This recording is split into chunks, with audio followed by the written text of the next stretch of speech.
Bonjour à tous, bienvenue sur le ballon français. Je vais vous présenter le document de la croustillante de la journée 11. L'objectif de ce document, c'est de pouvoir sélectionner les meilleurs matchs à regarder sur la Ligue 1 pour vivre avec intensité les meilleurs matchs et le meilleur en fait tout simplement de la Ligue 1.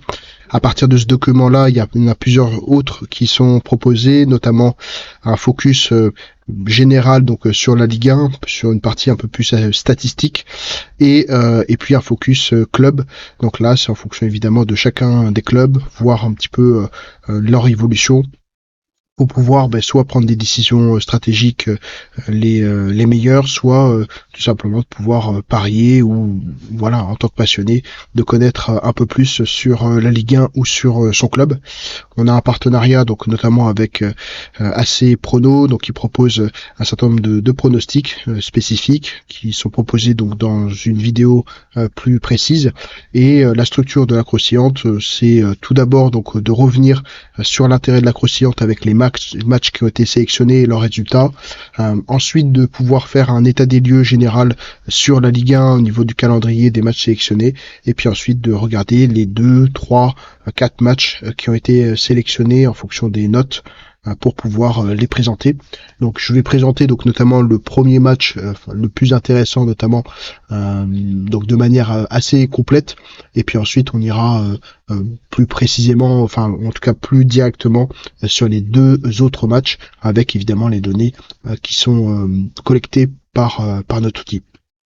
D'abord sur la sélection de la journée 10, il y a eu le match de LOSC et de l'OL où il y a eu en fait un match nul, un match vraiment intéressant avec deux formations qui sont un petit peu qui sont avec différentes possibilités, mais aussi l'aspect lyonnais qui est assez fort au niveau que ce soit du coaching ou au niveau des joueurs, avec notamment Genesio. Donc il y a eu un très beau match nul, en tout cas sur le résultat, même s'il y a eu évidemment des situations un petit peu litigieuses, notamment avec le hors-jeu, qui aurait pu permettre à l'OL, qui était non favori, de pouvoir gagner. Mais en tout cas, dans les deux cas, on a eu la situation qui a permis de valider l'intérêt de la croustillante. Et puis ensuite sur la sélection du chef, on a eu un petit 1-0 pour une équipe du PSG qui a réussi à battre quasiment presque l'invaincu de la saison, en tout cas pour le moment, RC Lens, avec un tout petit écart de but. Donc sur ce match-là, on est vraiment sur un intérêt de la croustillante qui a été validé, donc ça c'est plutôt intéressant. Sur le suivi de l'intérêt de la croustillante, on a on a plusieurs à la fois les nombres de matchs qui ont été sélectionnés, en bleu clair, l'intérêt de la croustillante qui est en bleu foncé, ce sont les matchs tout simplement qui ont été intéressants, validés en tout cas en termes de scénario. L'écart d'intérêt de la croustillante, ça c'est le plus important, il doit être à 0 puisqu'il est la différence entre le nombre de matchs sélectionnés et l'intérêt de la croustillante. Et puis enfin, les résultats de pronos et par rapport au nombre de pronos, le résultat de pronos sont en vert clair et le nombre de pronos en vert foncé. On regardera plus en détail les performances de notre partenaire AC Prono avec un graphique spécifique juste après. Donc on voit sur la journée, depuis la journée 7 jusqu'à la journée 10, on a un intérêt de la croustillante qui est validé avec un écart qui est à 0, donc ça c'est plutôt intéressant. On a entre 2 et 3 matchs qui sont sélectionnés principalement. Là on va retrouver 3 matchs qui vont être sélectionnés notamment par cette croustillante de la journée 11. Et puis on a le nombre de matchs sélectionnés, l'intérêt de la croustillante, l'écart qui est entre 0 et 1, donc ça c'est plutôt intéressant par rapport à évidemment l'outil, donc ça c'est vraiment un suivi qui nous intéresse. Et puis les résultats des pronostics qu'on verra par la suite, est-ce qu'ils sont beaucoup plus précis? Non. Bon, en tout cas, on voit le nombre de pronostics qui varie en tout cas depuis le début de 3 jusqu'à 8 qui ont été proposés. On a eu sur la dernière journée tout simplement 4 pronostics qui ont été proposés et notamment en termes de résultats de pronostics 4 sur 2, 50%.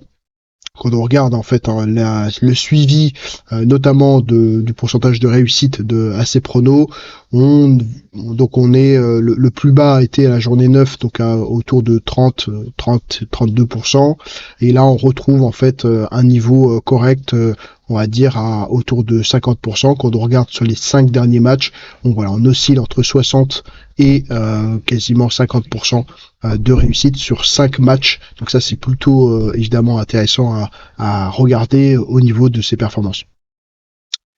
Ensuite, donc au niveau du classement, donc on voit le PSG qui se positionne, qui a un léger écart de 6 points par rapport à l'OM. L'OM revient donc dans la partie, notamment en doublant l'AS Monaco, qui a subi donc évidemment 2 défaites consécutives.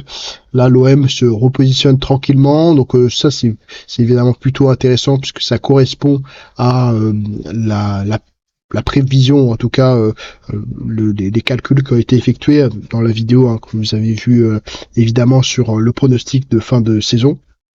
Et avec un OM qui est assez proche du PSG et qui, le PSG a quand même beaucoup d'objectifs et de contraintes, donc évidemment particulières. Ça en tout cas ça accrédite ce scénario, en tout cas pour le moment, même si on n'est pas encore sur des chiffres qui sont encore décisifs. Ensuite, on a le LOSC qui est plutôt bien positionné, qui a réussi à avoir le match nul contre l'OL.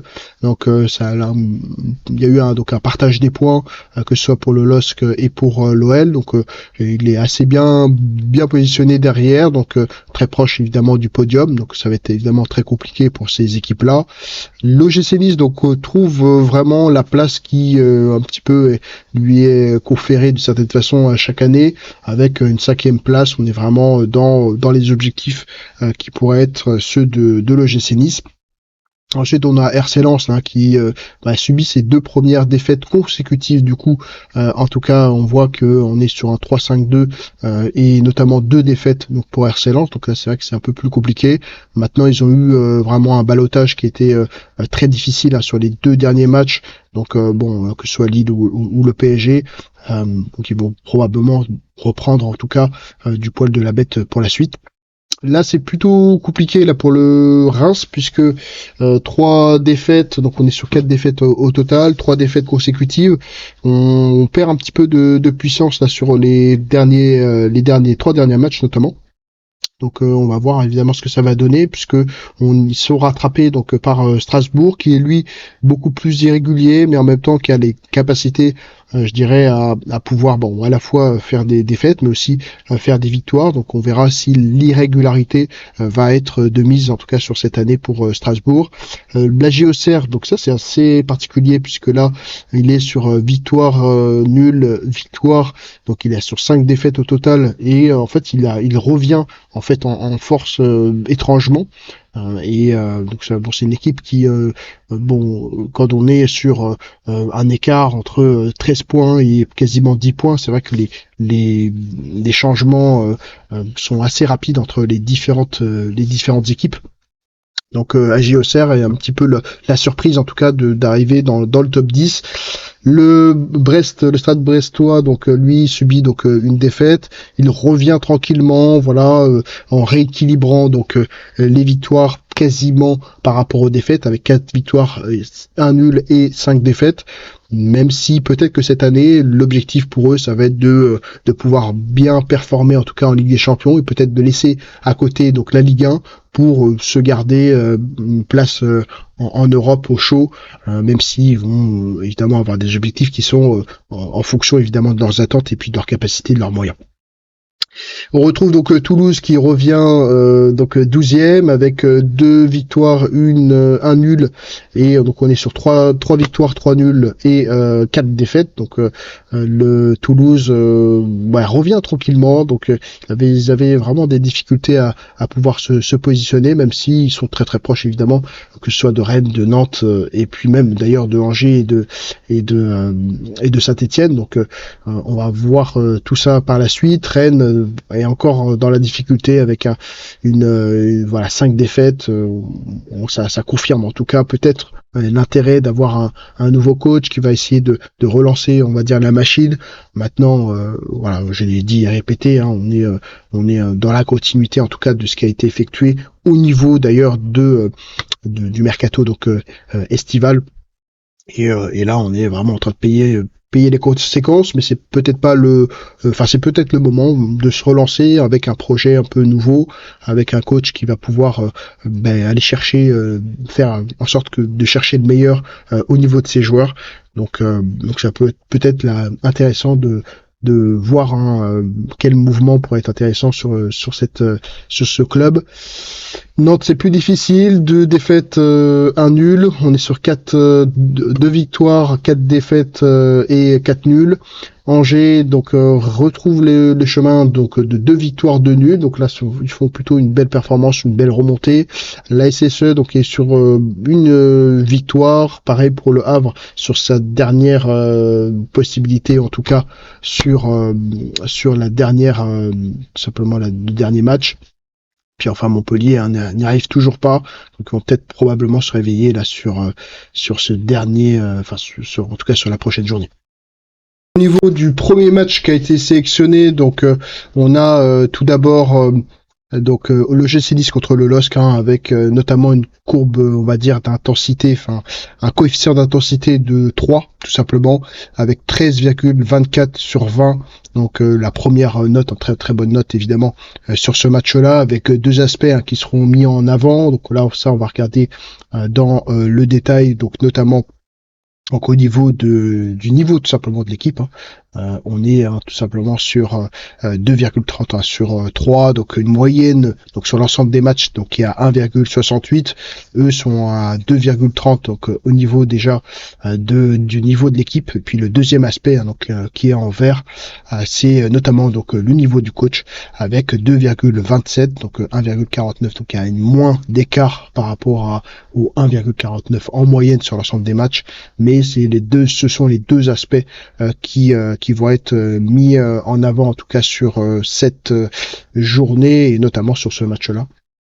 Quand on regarde un peu plus au niveau du classement, on voit que c'est ici que la courbe d'intensité se joue, avec les projections, donc notamment de l'OGC Nice, qui reste assez on va dire descendante vers le podium, en tout cas, avec peut-être plus de stabilité, ce qui est normal avec le poste qui est le leur, notamment de lead, notamment à la 4e place. Là, l'OGC Nice vient en tout cas en force et a une très très belle courbe pour pouvoir notamment mettre la pression sur le LOSC.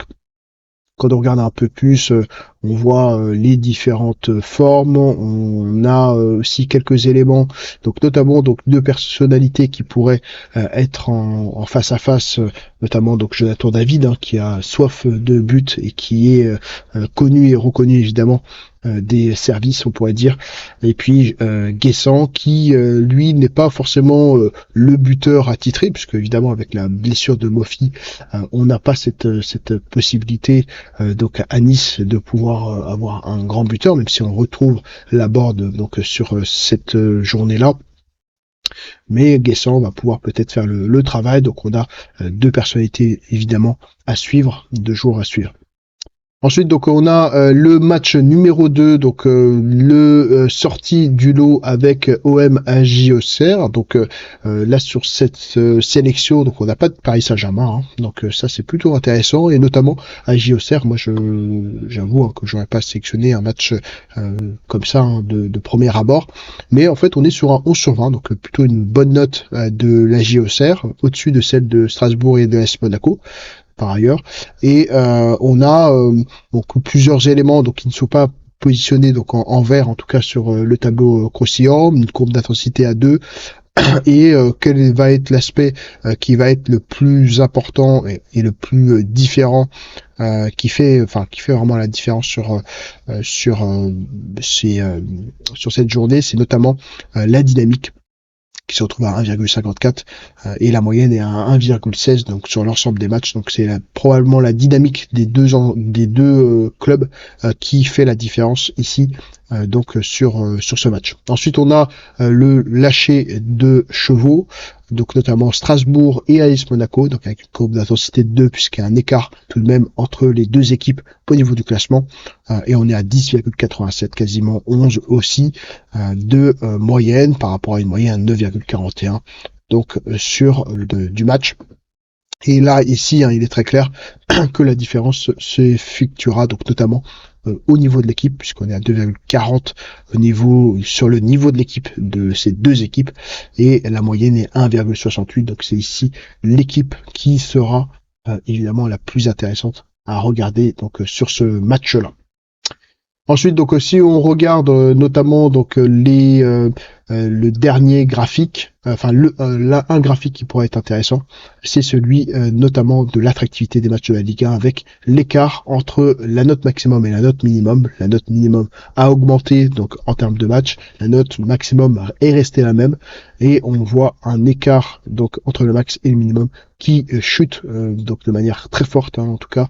On a depuis la journée 7 en fait la baisse de cet écart et là c'est assez clair. Donc on est plutôt sur une augmentation de l'attractivité de l'ensemble des matchs avec des matchs qui sont à peu près similaires on va dire en termes de niveau et ça c'est un élément qu'on souhaite notifier ici. Merci à vous d'avoir regardé donc cette vidéo et puis on se retrouve bientôt pour les pronostics de AC Prono.